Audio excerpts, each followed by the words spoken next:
Les amis, ravi de vous retrouver pour une nouvelle vidéo et aujourd'hui on va parler d'Igor Tudor qui était passé sur le banc de l'Olympique de Marseille lors de la saison 2022-2023. Il a été intronisé il y a quelques semaines sur le banc de la Juventus Turin. Alors il faut savoir que ça constitue une forme de consécration pour le coach croate puisqu'il avait évolué à la Juventus Turin. Il était défenseur central, l'ancien coach de l'Olympique de Marseille. Il y a évolué pendant à peu près une décennie, je crois que c'était de 1998 à 2007, donc il connaît parfaitement la rigueur demandée par la Juventus Turin. Et c'est vrai que lorsqu'il était à l'OM, il parlait beaucoup de cette rigueur qu'il avait apprise du côté de l'Italie. Zidane, Deschamps ont aussi pu parler de la rigueur inhérente à la Juventus Turin. Mehdi Benassia aussi, plus récemment dans l'after-foot, il en avait parlé. Il avait dit que ça l'avait vraiment imprégné, cette culture de la discipline et de la rigueur qu'on pouvait enseigner du côté de la Juventus Turin. Mais depuis quelques années, on le voit, pardon, ça va moins bien pour la vieille dame qui vit une vraie crise des résultats. Elle est loin l'époque où la Juventus Turin pouvait faire 2 finales de Ligue des Champions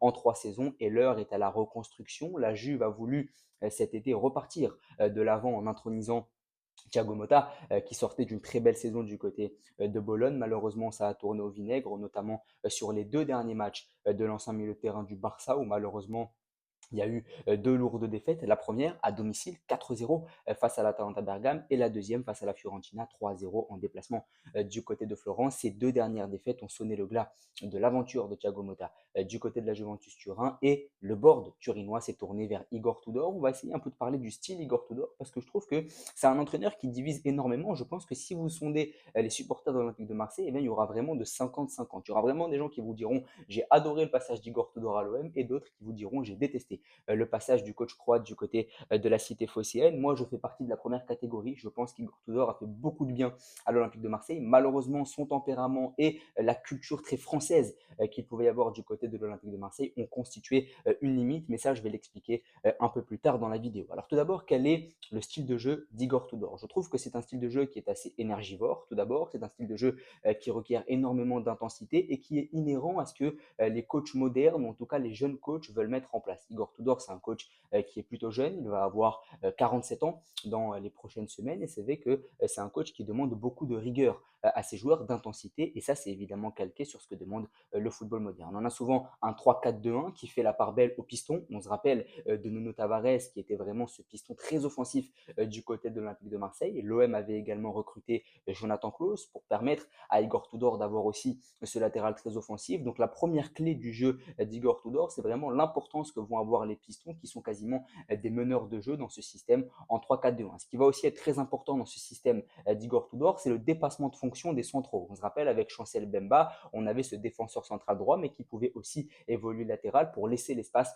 plus haut à Jonathan Klaus. Et ça, évidemment, c'est très important d'avoir ce dépassement de fonction des défenseurs centraux qui ne vont pas se cantonner à leur rôle de relancière, mais qui peuvent aussi se projeter. Donc ça, je dirais que c'est la deuxième clé du style d'Igor Tudor. La première clé, c'est l'importance des pistons qui sont quasiment des meneurs de jeu. La deuxième clé, je pense que c'est le dépassement de fonction des défenseurs centraux qui sont plus que des relanceurs. Et la troisième clé, c'est les joueurs qui évoluent dans le demi-espace. C'est-à-dire que dans ce 3-4-2-1, on va avoir 2 meneurs de jeu derrière l'attaquant qui vont vraiment évoluer dans le demi-espace, qui vont apporter de la densité au milieu de terrain et qui vont organiser le jeu dans les 2 demi-espaces du terrain. À l'OM, ça pouvait être Harit, ça pouvait être Cengiz Under. Il y a Gendouzi aussi qui a pu jouer un peu plus haut. Dimitri Payet était beaucoup mis sur le banc lors de cette saison 2022-2023, mais lorsqu'il jouait, il était aussi dans ce demi-espace derrière Alexis Sanchez. Et ça, pour moi, c'est la troisième clé du jeu d'Igor Tudor. Donc, on a d'abord l'importance des pistons, le dépassement de fonction des centraux et l'importance des profils techniques dans le demi-espace derrière l'attaquant. Donc, ça, évidemment, c'est très important. Et à la Juventus Turin, ça va être compliqué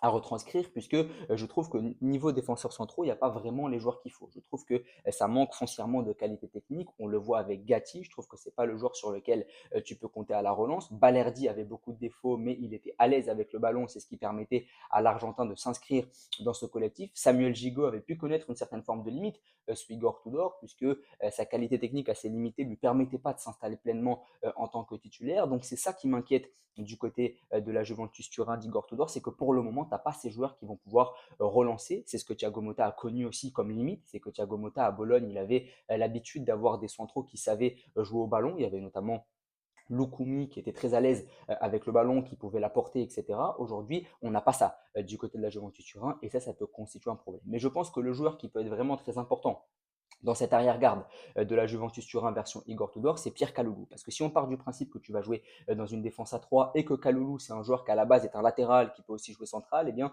si tu le mets à ce poste de défenseur central droit, ça peut vraiment être très intéressant. Et je pense que c'est lui qui va vraiment être le principal fer de lance de cette défense de la Juventus Turin. Et je pense que ça va être lui la valeur sûre de ce système défensif d'Igor Tudor parce qu'il a une capacité à se projeter, parce qu'il a une formation aussi de latéral. Il peut également évoluer central et ça peut le placer dans cette défense centrale à 3. Donc c'est plutôt intéressant. Au niveau des pistons, je pense que le joueur qui peut clairement briller, c'est Andrea Cambiasso, le piston gauche qui avait été annoncé du côté de Manchester City cet hiver. Il était blessé lors de la prise de fonction d'Igor Tudor et lors de la première victoire du coach croate sur le banc de la Juve 1-0 face au Genoa la semaine passée. Mais Cambiasso, ça peut vraiment être ce piston qui peut vraiment briller dans le système d'Igor Tudor. Il était blessé, mais je pense qu'il peut vraiment gagner sa place et être ce piston très offensif qui va organiser le jeu de la Juventus Turin depuis le flanc gauche. Donc je mettrai vraiment l'accent sur Pierre Kaloulou, sur Andrea Cambiasso, qui sont des joueurs qui peuvent être Igor Tudor compatibles. Au niveau de l'entrejeu, on peut vraiment avoir un retour en grâce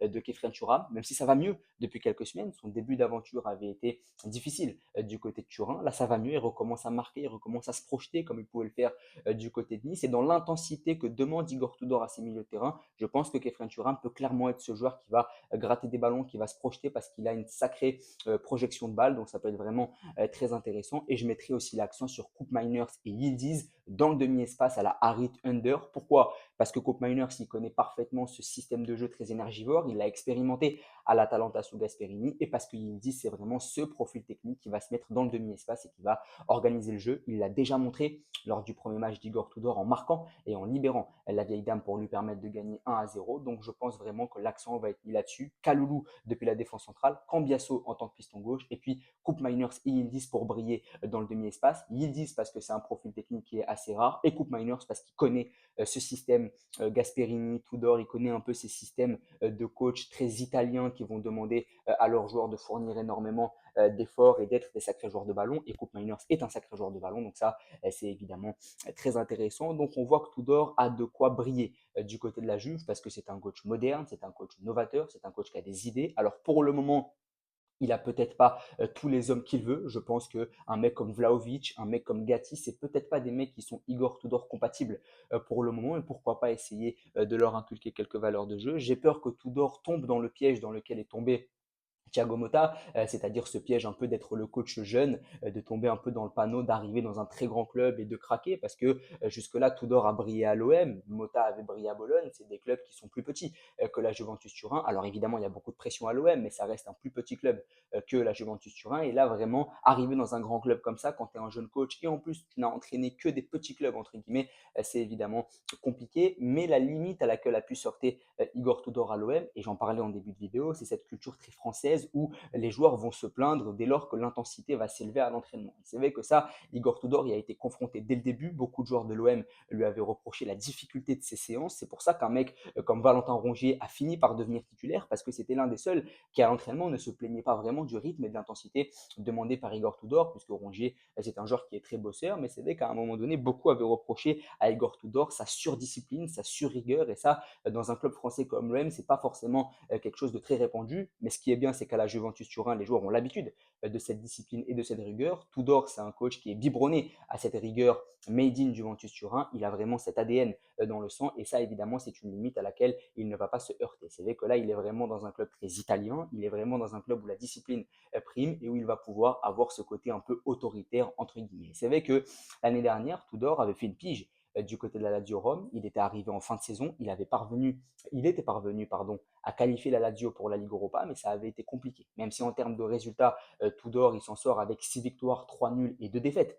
du côté de la Lazio Rome, eh bien, son tempérament volcanique a pu en effrayer plus d'un du côté de la Lazio Rome, puisque ça lui a valu sa place en fin de saison, puisqu'il a claqué la porte à la fin de la saison dernière, alors qu'il aurait pu continuer, puisque son bilan sportif était plutôt positif. Et ça, c'est la deuxième limite à laquelle se heurte souvent Igor Tudor, c'est son tempérament volcanique qui malheureusement peut effrayer plus d'un joueur. On se rappelle de ses relations chaotiques avec Matteo Guendouzi, qu'il a eu à l'OM, qu'il a eu à la Lazio, et c'est vrai que dès lors qu'il se heurte à des tempéraments de joueurs volcaniques comme le sien, comme peut l'être celui de Matteo Guendouzi, bah forcément ça peut être compliqué et il peut perdre son vestiaire, et c'est ce qui s'est passé à l'OM. C'est vrai que ça avait commencé en trombe, Du côté de l'OM avait longtemps concurrencé le PSG pendant 14 ou 15 journées. C'était quand même un tiers du championnat, donc il faut le louer. Mais derrière, ça a pu craquer physiquement puisqu'il demande beaucoup de rigueur à ses joueurs, mais également sur le plan mental puisque c'est quelqu'un qui est très volcanique, c'est quelqu'un qui est très impulsif et ça peut lui valoir des problèmes avec sa direction, avec les supporters, mais aussi avec les joueurs. On a les exemples de Payet, Guendouzi, Gerson. Dès lors que les joueurs sont caractériels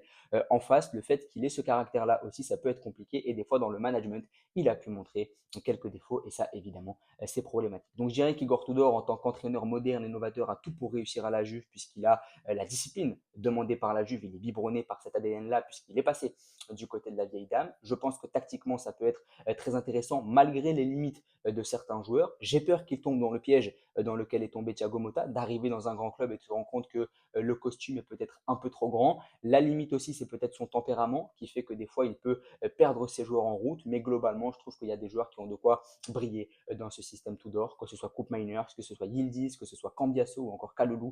Donc je pense que ça va être excitant sur les prochaines semaines. L'enjeu pour la Juve, ça va être de se qualifier pour la prochaine Ligue des Champions. La vieille dame est actuellement cinquième, à un point de Bologne qui est quatrième. La Juve se déplace du côté de la Roma ce soir. La Roma qui est à 3 points. Il y a une vraie concurrence pour la course à la Ligue des Champions. L'objectif de Tudor, c'est de permettre à la Juve de disputer la prochaine Coupe aux grandes oreilles. Et pour le moment, c'est pas gagné.